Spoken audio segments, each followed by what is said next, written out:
From crude cloth pads soaked in urine to sophisticated filter canisters, this is the complete catalog of every gas mask used in World War I.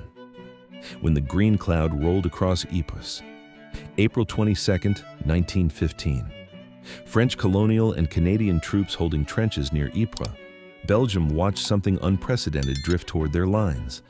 A yellow-green cloud rolled across no man's land. Within minutes, men started choking, their lungs filled with fluid. They were drowning on dry land, killed by their own body's response to chlorine gas. Over 5,000 died that afternoon. Nobody was ready. Soldiers grabbed whatever they could find. Some soaked cloth in water. Others urinated on handkerchiefs and held them over their faces. It was desperate. It was crude. But here's the shocking part. It actually helped. Urine contains ammonia, which partially neutralizes the chlorine. Still, the damage was catastrophic. Germany had unleashed a weapon nobody expected, and both sides scrambled to find protection. The first desperate attempts at protection, cotton wool pads, the panic response. Within days, British forces issued cotton wool wrapped in muslin to troops. You just held it over your mouth. It provided minimal protection, barely buying soldiers enough time to evacuate a gas cloud. But it was something, and something was better than nothing when breathing meant death. Black veil respirator, invented by scientist John Scott Haldane. This was a cotton pad soaked in an absorbent chemical solution secured over the mouth with black cotton veiling. The chemicals neutralized some chlorine, but the respirator had serious flaws. It covered only the mouth and nose, leaving eyes completely exposed. Chlorine caused severe eye irritation and temporary blindness. Soldiers couldn't fight what they couldn't see. Then came the hoods that covered everything. Hypo helmet, also called the smoke hood. Captain Cluny McPherson of the Newfoundland Regiment designed this in May 1915. Picture a khaki-colored flannel bag that went completely over your head. It was soaked in glycerin and sodium thiosulfate, a hypo solution that neutralized chlorine. The helmet featured a single mica eyepiece so you could actually see. It was better than nothing, but here's the problem. Mica is brittle. The eyepiece cracked easily, and the chemical solution was so thickly applied that it made a sticky, uncomfortable mess. PH helmet, the improved hood. Also called the PHG helmet or tube helmet, this British design featured 2 mica eyepieces instead of 1, a 50% improvement in visibility. It included an exhalation valve for the user's mouth, making breathing slightly easier. But it was still basically a bag worn over your head, and by summer 1915, Germany introduced something worse. Phosgene gas. Phosgene was invisible. It smelled like freshly cut hay. You couldn't see it coming, and it was 6 times more lethal than chlorine. The deadly part? Symptoms didn't appear for up to 24 hours. Men breathed it in, felt fine, then collapsed hours later, drowning in their own lung fluid. 85% of all World War I gas deaths came from phosgene. The hood-style masks offered some protection, but they needed upgrading fast, the masks that actually worked. Small box respirator, Britain's answer to everything. Introduced in late 1916, the SBR became the most effective gas mask of the war. Instead of a hood, it featured a close-fitting rubberized mask with proper eyepieces. The revolutionary part was the box filter, worn around the neck in a canvas bag and connected to the mask by a corrugated rubber hose. The filter contained layers of cotton wool, wire gauze to catch particulates, charcoal, and soda lime to absorb poison gases. When better filter technology was developed, you just replaced the canister. The mask featured an internal mouthpiece with nose clips. You breathed through your mouth only, which felt unnatural but worked. Several million SBRs were produced. American forces used them as their primary mask, and they remained in service for years after the war. Large box respirator, the SBR's bigger brother. This featured the same design principles, but with a much larger filter canister that had to be carried on the back. It was too bulky for frontline infantry, so it went to rearguard troops and artillery crews who could afford the extra weight. French M2, an all-in-one solution. By October 1915, the French had tested over 100 different protective devices. They settled on the M2, which consisted of a chemically impregnated pad made of many layers, combined with built-in eyepieces. The first model came in only one size and featured a single panoramic cellophane eyepiece. The second version, also confusingly called the M2, used two circular eyepieces. These were double-layered with glass on the outside and cellophane on the inside. But a design flaw emerged. After 30 minutes of wear, the eyepieces fogged completely. The French removed the glass layer, creating yet another variation. Over 29 million M2 masks were issued to French, American, Italian, and Belgian forces. Americans used them as backup masks, though General Order 78 eventually forbade their use except for soldiers with head wounds. Despite massive production numbers, very few M2 masks survived the war. The materials degraded quickly in trench conditions. If you're still here learning about these life-saving devices, subscribe to the channel for more forgotten stories from history. Now let's look at the German innovations. German Lederschutzmaske, 1917, the rubber mask revolution. The Germans pioneered a design that everyone else copied. This featured a rubberized fabric mask with eyepieces and a separate cylindrical screw-fit filter that could be changed when it became ineffective. The filter contained vegetable charcoal, hyposulfite, and soda ash.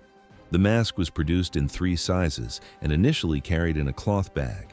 This design influenced gas mask development for decades. The genius of the interchangeable filter meant soldiers weren't stuck with a mask that stopped working. When the filter absorbed too much gas, you unscrewed it and attached a fresh one. Simple. Effective. The German mask became a favorite souvenir of Allied soldiers. Thousands came home with American and British troops after the war. Before we knew it, France copied success. French ARS-17, essentially a French copy of the German mask. Introduced in 1918, it featured the same rubberized fabric design with separate screw-fit filter. The French Army used the ARS-17 all the way until 1935, when it was finally replaced. France actually kept producing these masks right up until World War II started, which is why you can still find original examples in decent condition today. Let's move to specialized masks for unique problems. Italian Polivalente, one of the rarest masks. Similar in design to the French M2, it featured a cloth face cover with lenses that needed to be moistened to work. Despite what legends claim, soldiers didn't need to urinate on it. Water worked fine, and the front lines were always wet anyway. Very few Polivalente masks survived, making them highly sought by collectors. Russian Zelinsky Komont, invented by chemist Nikolai Zelinsky. This Russian design featured a rubber head cover and activated charcoal filtration. It was actually the first truly effective filtering gas mask in the world, developed in 1915. The Russians shared the design with their allies, influencing British and French development. Austrian KUK rebreathers, the Austro-Hungarian solution. Austria-Hungary developed several rebreather-style masks that recycled exhaled air through chemical filters. These were complex, uncomfortable, and never achieved the effectiveness of the Allied box respirators. The specialized variants, nobody talks about U.S. Navy Mark I, the mouth canister type. American sailors needed protection too, but standard masks interfered with shipboard communications. The Mark I featured a mouthpiece directly connected to a small canister. It wasn't as protective as the SBR, but it allowed verbal communication in gas-contaminated areas. Corrected English box respirator, an improved SBR variant.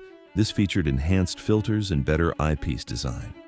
The British kept refining the SBR throughout the war, incorporating lessons from actual gas attacks.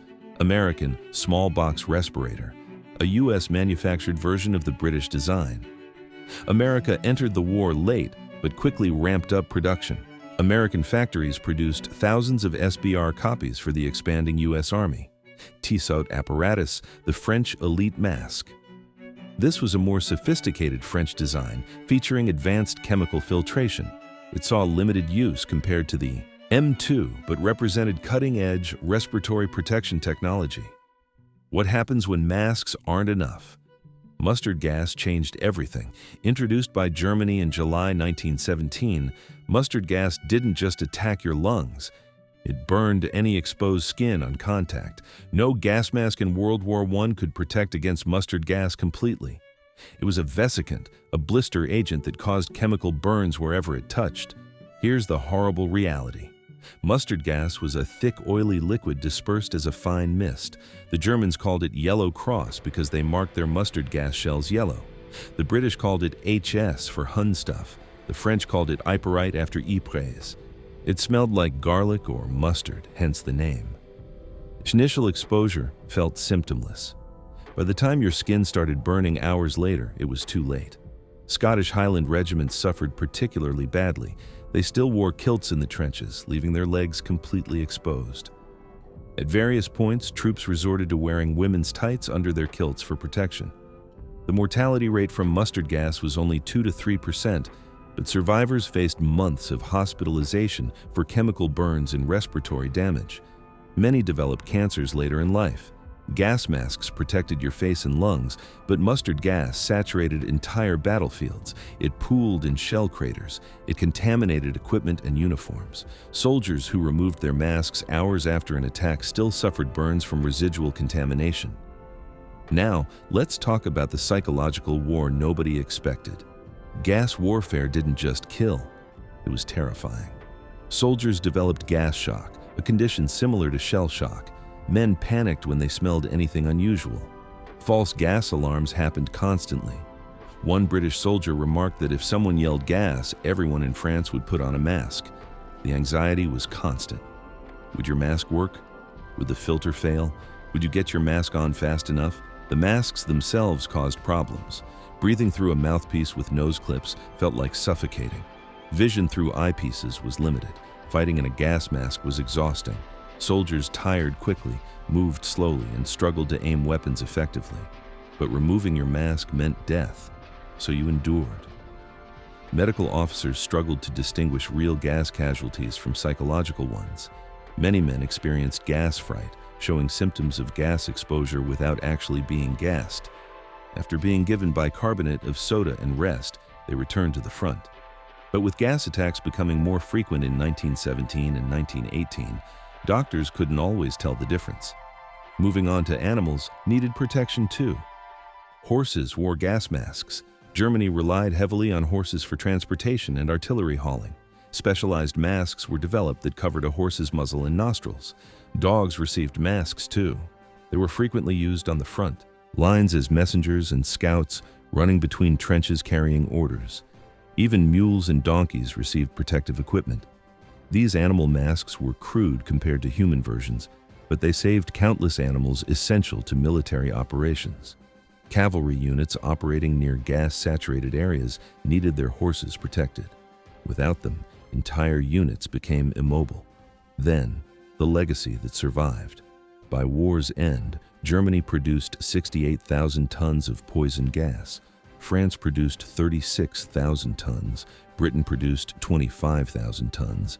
Gas caused roughly 90,000 deaths and over 1.3 million casualties. But that was only 3% of total casualties. Gas failed as a decisive weapon. It became just another tool of attrition in a war of attrition. But gas masks changed warfare forever. The Geneva Protocol, signed by 132 nations in June 1925, banned the use of chemical and biological weapons.